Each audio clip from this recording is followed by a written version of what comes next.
Rasululloh sallallohu alayhi vasallam aytdiki, "Xayrun nasi man qala umruhu va hasuna amaluhu." Insonlarning yaxshilari umri uzayib va amallari go'zallashganlaridir, amallari go'zal bo'lganlaridir dedi. Talha ibn Ubaydulloh radhiyallohu anhudan rivoyat qilingan bir hadisda keladiki, ikki kishi Rasululloh sallallohu alayhi vasallamning oldiga keng islom keltirgan holatda keladilar. Ularni biri tirishqoq bo'ladi, juda ibodatda doimo tirishqoq bo'ladi.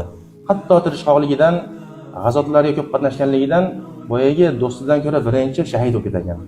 Birinchi bo'lib turib shahid bo'lib ketadi. Endi uni ikkinchi do'sti tirik qolib ketib qoldi.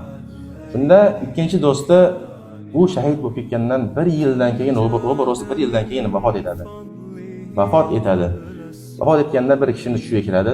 Tushida ikkinchi vafot etgan kishi jannatga birinchi kiradi. Birinchi shahid bo'lib ketgandan ko'ra ikkinchi vafot bo'lgan kimsa do'stidan ko'ra undan 1 yil oldin shahid bo'lib ketgan do'stidan ko'ra jannatga birinchi kirganligini tushida ko'rib Rasululloh sallallohu alayhi vasallamga xabar beradi. Shunda Rasululloh sallallohu alayhi vasallam unga aytadiki, u birinchi do'stidan ro'baro'si 1 yildan keyin vafot etdimi deydi. Ha deyshadi. U Ramazon ro'zasini tutdimi deydi. Ha deyshadi.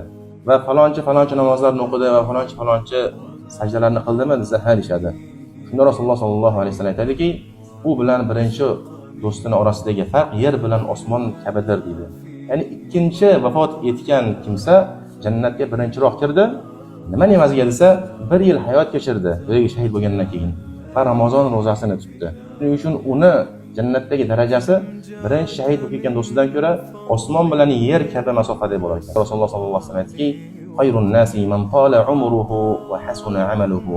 Insonlarning yaxshilari umri uzayib va amallari go'zallashganlaridir, amallari go'zal bo'lganlaridir dedi. Qanchadan qancha insonlar bor, umrlari uzun.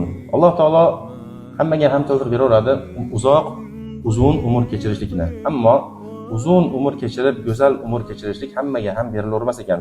Shuning uchun Rasululloh sallallohu alayhi vasallam umri uzayib, amali go'zallashgan kimsa insonlarning eng yaxshisidir turib aytdi.